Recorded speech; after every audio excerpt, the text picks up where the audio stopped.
ഉർവശി ഇനി ഒന്നും സംസാരിക്കണ്ട. പല തവണയായിട്ട് ഞാൻ ഉർവശിക്ക് താക്കീത് തരിക, കുട്ടികളെ കുറിച്ച് അനാവശ്യം പറയരുതെന്ന്.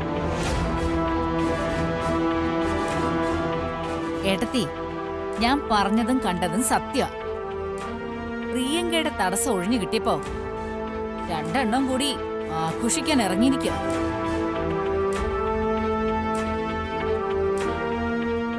ഒന്ന് നിർത്താനല്ലേ നിന്നോട് പറഞ്ഞത്? ആരെക്കുറിച്ച് എന്ത് അപവാദവും പറയണം, എന്നിട്ട് പറഞ്ഞു ജയിക്കണം. ഇത്തരത്തിലാണ് നിന്റെ മുന്നോട്ട് പോക്കെങ്കിൽ ദേ എനിക്കിത് വരുണിന്റെ അച്ഛനോട് പറയേണ്ടി വരും.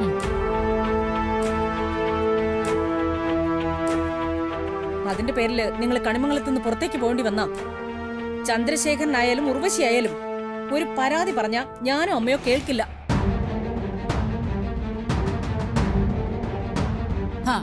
നടക്കട്ടെ. പക്ഷേ ഞാൻ ഈ പറഞ്ഞതേ ഏട്ടത്തി മനസ്സിൽ കുറിച്ചു വെച്ചു. കാണാനുള്ളത് ദൈവം ഏട്ടത്തിയുടെ കൺമുന്നിൽ തന്നെ കാണിച്ചു തരും. അന്ന് നീ പറഞ്ഞത് ഏട്ടത്തി തിരുത്തുകയും ചെയ്യും.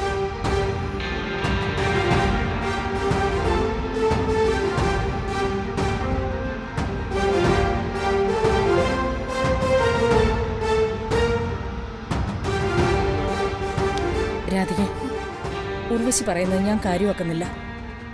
പക്ഷേ ഒരിക്കലും നിന്റെ ഭാഗത്തുനിന്ന് അങ്ങനെ ഒരു തെറ്റുണ്ടാവരുത്. അമ്മേ, ഞാനൊന്നും ചെയ്തിട്ടില്ല. ഞാൻ പറയുന്ന സത്യ. എനിക്ക് നിന്നെ അവിശ്വസിക്കാൻ തോന്നിയിട്ടില്ല.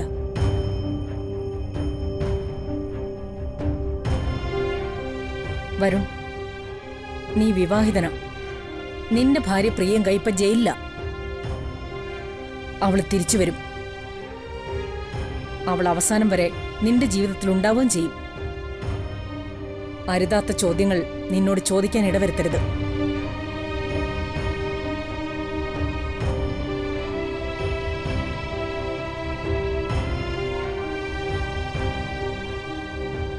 എന്തൊരു കഷ്ടം മുത്തശ്ശി, ഇങ്ങനെയൊക്കെ ആളുകളെ അപമാനിക്കാന്ന് പറഞ്ഞ.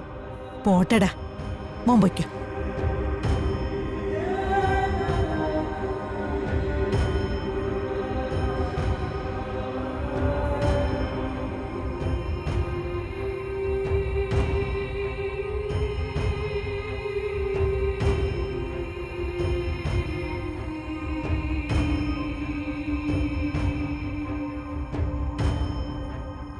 പേടിക്കണ്ട.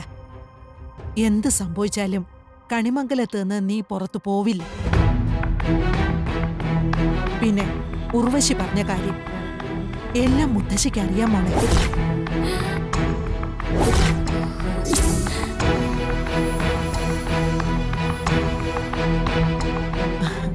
അവനെല്ലാം എന്നോട് പറഞ്ഞിട്ടുണ്ട്.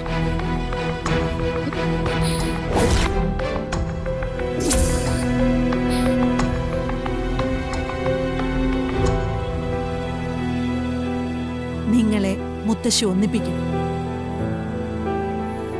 അത് മുത്തശ്ശിയുടെ ഉറച്ച തീരുമാനം.